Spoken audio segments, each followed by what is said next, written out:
Hello and welcome to Frontrunner Motorsport, and today we are going to be having another look at the very first season of Formula E, with the very first race of 2015 at Buenos Aires in Argentina.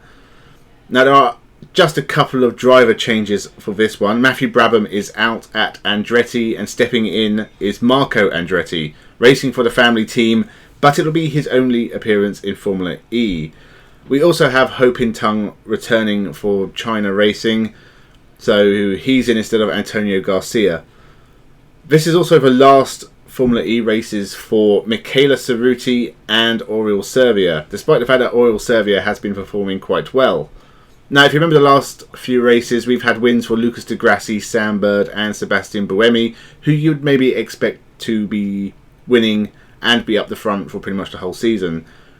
Who we haven't seen much of, though, is Nelson Piquet, and I'm still wondering how he actually managed to win this championship. Maybe we'll find out in Argentina, so remember to subscribe, and let's begin.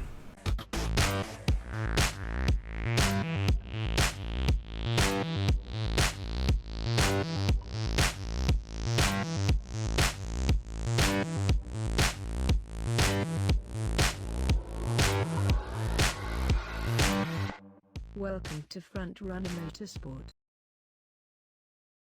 Position, his first pole position of the season, and the first time he's out-qualified Nico Prost so far this year. Second on the grid, Jaime Alguersuari, his best performance of the season for the Virgin team, and he's going to be looking strong. He'll have the inside line on the run down to the first corner.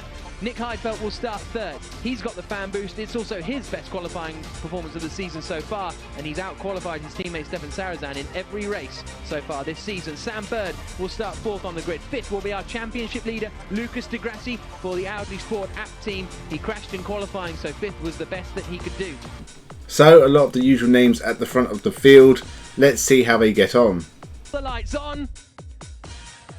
And we go green in Buenos Aires. It's a lot of wheel spin for Buemi, but he manages to keep it all together. Good start as well from Heidfeld on the run down towards the first corner. He might get past Alguersuari. It's a hairpin left-hander that they're coming up to. Heidfeld looks to the outside line, gets a little bit of a tap, but gets up into second place. Great move from Nick Heidfeld around the outside of the first corner. The leaves are all kicked up, but we're all safely through turn one. Now the right-hand kink at two before the long sweeping left-hander at turn three, but a great start from Nick Heidfeld has seen him move up into second position. We're on board now with, and it's all going off down into turn four. And look up the inside from Antonio Felix da Costa. It's a very clean start. Everyone's very well behaved. It makes a nice change. And Heidfeld now is in, and that's a shame. Who's that? Michele Cerruti, who's come into the pits, and it looks like she's picked up a bit of damage, possibly after contact with Bruno Senna. Oh, and Michele Cerruti's last race in Formula E, and it ends in the pits on lap 1. Did she even make it round the first lap? Did she even start the race? It's as though Marco Andretti's under a bit of pressure from Salvador Duran behind him. Lap 3. And that was some team radio being told that he's on lap 3. And here comes Marco Andretti, about to be passed by Salvador Duran down into turn number 1. They've got the back marker, Michele Cerruti up in front. That could get a bit close, and Bruno Senna could take advantage. He's going to try and go around the outside of 2, then flashing into the long left-hander at 3. Senna did manage to go around the outside then of Marco Andretti. Good move from Senna, but all of that means that the winner is... So, a great move from Bruno Senna and Salvador Duran to get past Marco Andretti. And Nick Heidfeld has been chasing down Sebastian Buemi for the lead. Hopefully Nick Heidfeld gets a good result this time, because he's not had a lot of luck so far, and he really deserves a good result. Anyone to close in on Antonio Felix da Costa in front of him, but Jaime Alguersuari is the man under real pressure from Lucas de Grassi behind, and here comes de Grassi up the inside, forces his way through at the hairpin at turn 5, and he moves up into third position. I was just about to say, It looks like he's going to set up, right? And it's like the hairpin at Monaco, isn't it? The Lowe's hairpin. If you put yourself on the inside, your rival's got no choice but to let you through. Yeah, cracking move. You can see him setting up. Antonio Felix da Costa side by side with Jean-Eric Verne, and da Costa gets through. Does he on the run down to the chicane? Yes, he does. So da Costa up into 6th position. The thing we're seeing here, it's the same as... An amazing dive bomb by de Grassi gets him past Alguersuari into 3rd, and then pretty much straight away after that we get another amazing dive bomb, this time from Antonio Felix da Costa, getting past Jean-Eric Verne, who of course in a few years time will be teammates.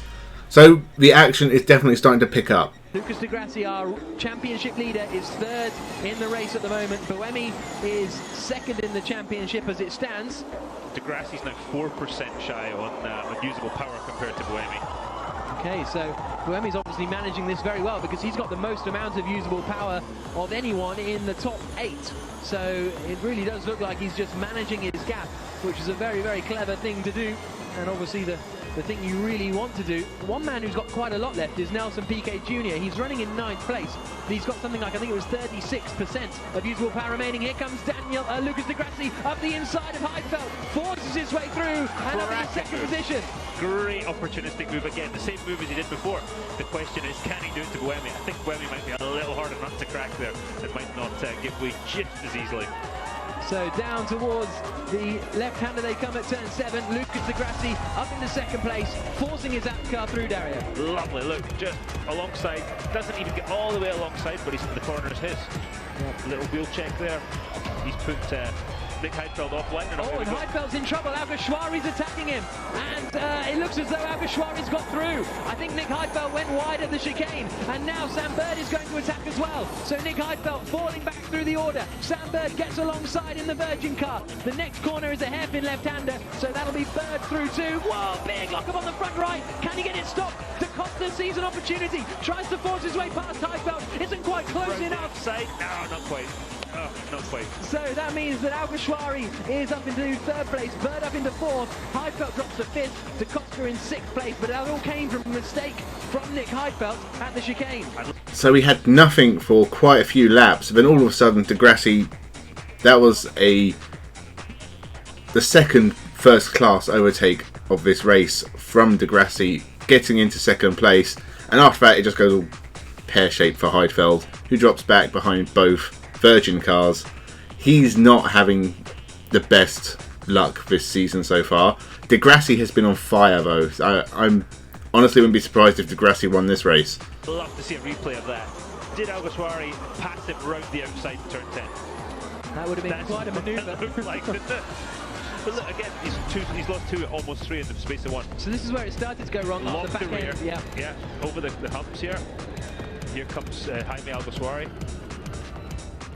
And then this was the replay of Sam Bird following through. But I think you're right. I think Alguersuari got around the outside. Meanwhile, Lucas de Grassi is pushing like nothing else because he has closed the gap to Buemi to 0.8 of a second. And on that last lap was 7 tenths quicker than our race leader, Sebastian Buemi. So de Grassi is on a charge here. Here are our 2 race leaders. There's now a big gap back to the 2 Virgin cars of Alguersuari and Bird because of their scraps with Nick Heidfeld. 7/10 that last lap. Oh, Chanduk's off.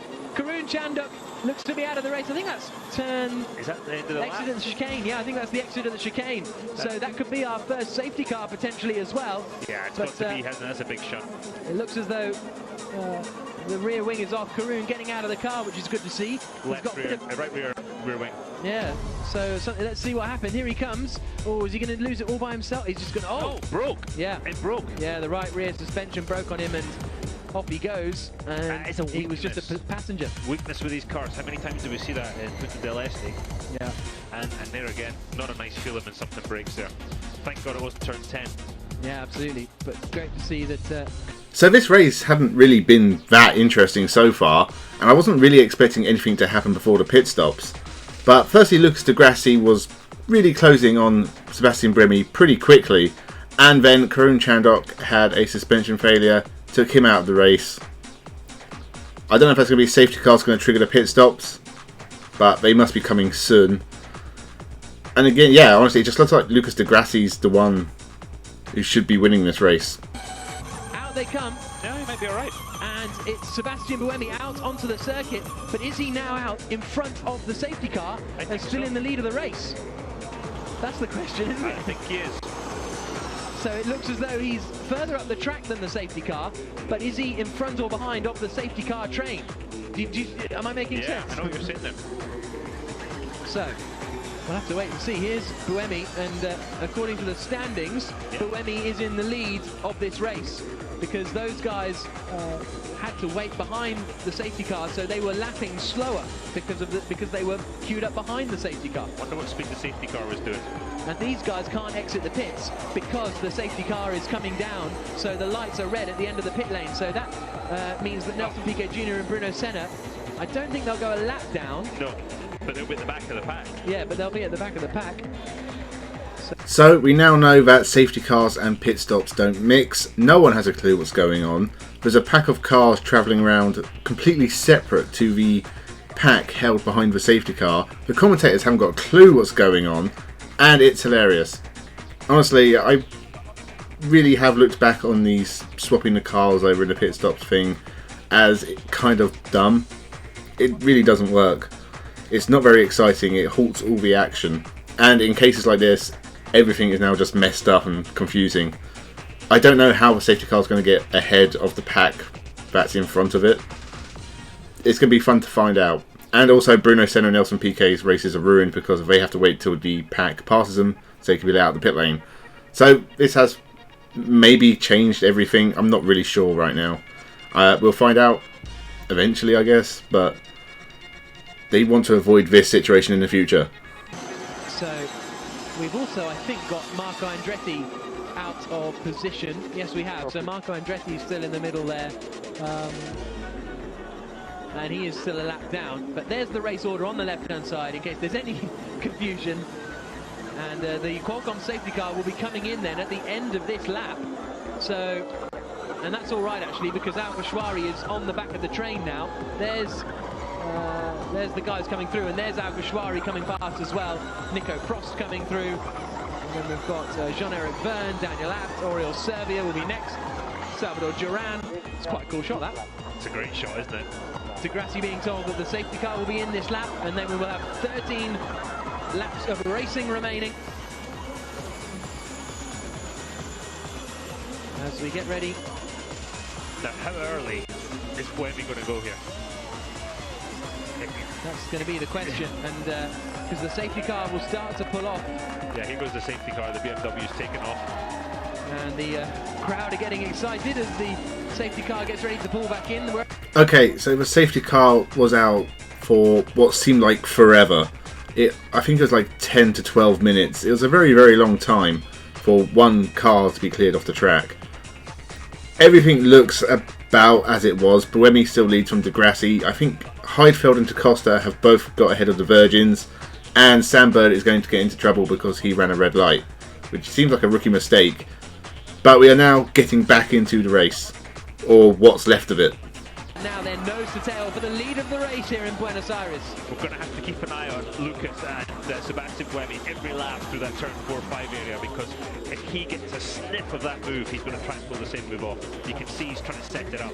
Buemi's just that little bit quicker through 4. And how often on the radio are you told, this guy's coming up behind you, he's overtaken here, loads. Oh, Buemi! Is he going to hit the wall? He's broken his front right! And he is out of the race!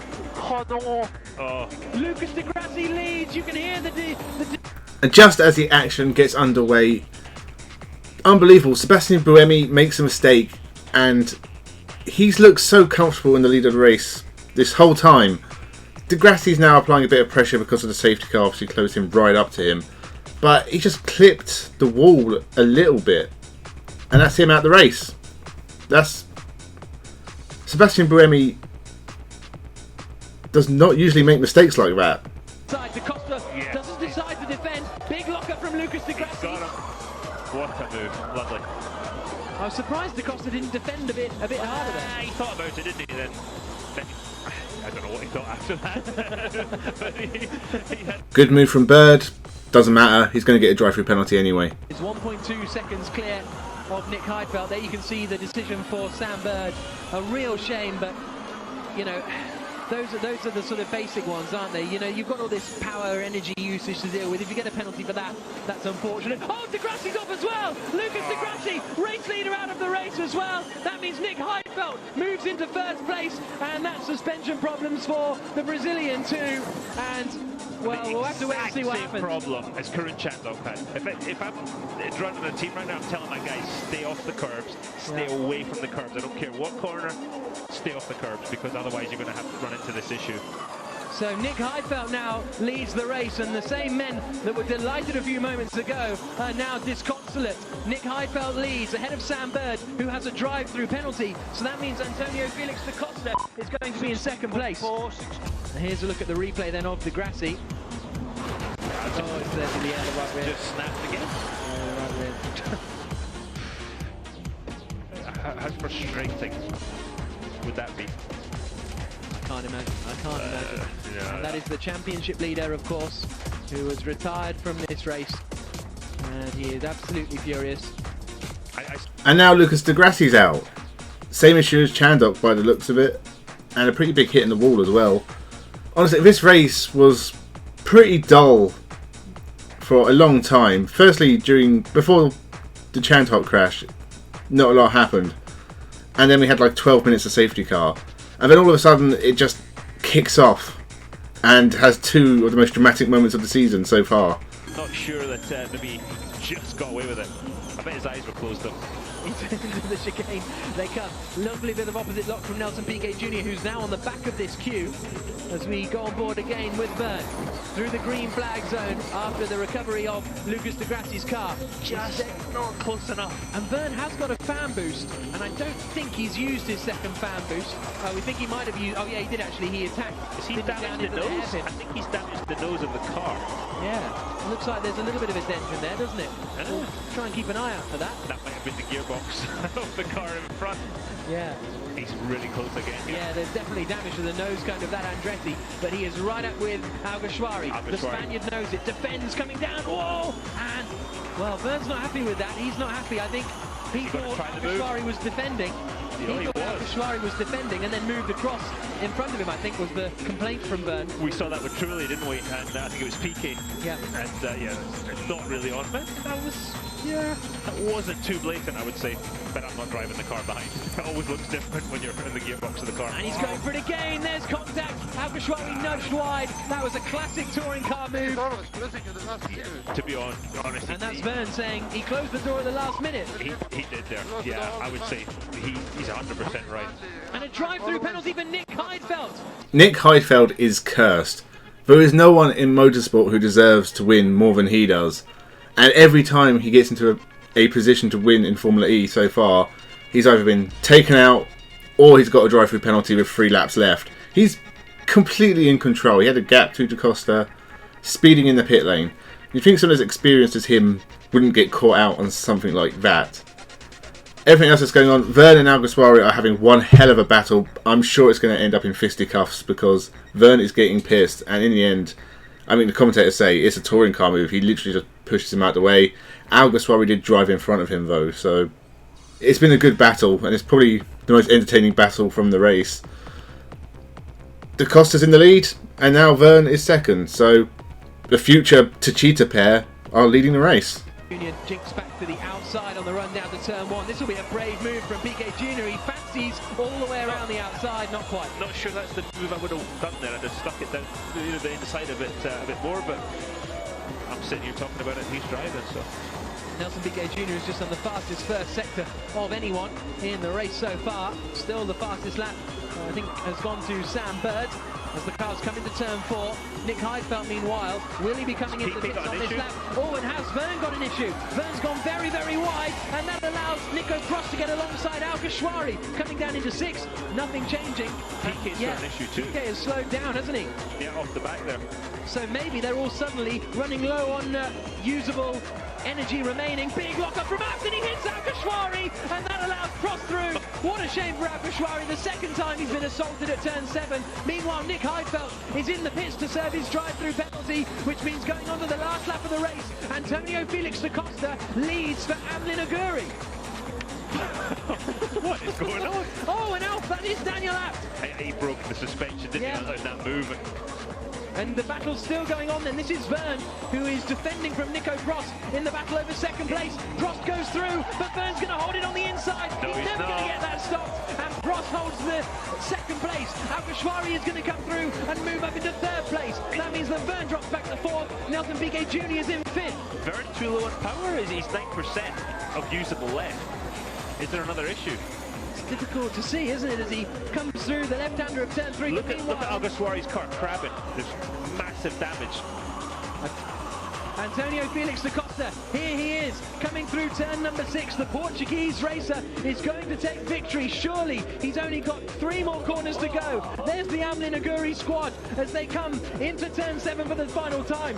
He's slowing down, but I think he's just taking it easy as he comes towards the final corner now. It's victory for Antonio Felix da Costa. The checker flag falls, and it's a win for Amlin Aguri. Second place for Nico Prost.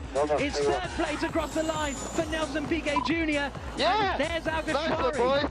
What happened to Alguersuari? Look at the... Work hard, play. Well done, boys. Well done. Alguersuari's car was damaged That on was that the last best. lap there, on the left rear, it looked like. So the checker flag falls. Antonio Felix da Costa takes victory. Prost second. Third for Piquet Jr. Alguersuari fourth. Bruno Senna fifth. Daniel Abt. Can't believe what's happened. That was the top 3 I was going to call, Jack. This race just went mental towards the end. So Heidfeld pits for his drive-through. That leaves Da Costa with a massive lead. Honestly, it's a shock win because we haven't seen much of Amlin Aguri so far, nor a very young at this point, Antonio Felix da Costa. So, huge moment for them. Behind them, there's a battle for second, third, fourth, fifth, sixth, possibly seventh as well. And it just goes haywire. So after Verne pushed his way past Alguersuari managed to get back past Prost into third. Abt tried to overtake Prost and slammed into the side of Alguersuari. Piquet, who had dropped back, somehow managed to catch back up and not get tangled with everyone and somehow make it through. Daniel Abt's out of the race, he's damaged. Alguersuari is heavily damaged but making his way around. Verne seemed to have an issue towards the end where he slowed down. Piquet suddenly sped back up again and got back past a few cars. I think he finished third. And Bruno Senna was fifth, despite I don't think we saw him the entire race. So Alguersuari managed to bring his damaged car home into fourth. But this was a weird race. Honestly, like the last 10 laps were just insane. Skip the rest of the race, just watch the last 10 laps. And throughout all of this, there's yellow flags for the last 10 laps at the last corner because there's recovery vehicles on the track. Recovering Grassi's car, I presume. It just does not make sense. So let's settle down and look at the championship after race 4. So Lucas Di Grassi still leads the race despite not finishing with 58 points. Sam Bird managed to climb back up into 7th to bring the gap down to 10 points. Buemi and Prost from Edams are just behind, and Nelson Piquet Jr. has crawled his way into the top 5. In the Teams Championship, Edams still leads the way, with Virgin and Audi still chasing them, and Andretti and Dragon still having a place in the top 5. So with that, thank you for watching. I'll be back soon with the next E-Prix, as well as more motorsport content, so make sure you subscribe to the channel. Nearly at 500 now. I have some very special videos prepared for when we do hit 500, and I'm very much looking forward to it. Have a good one.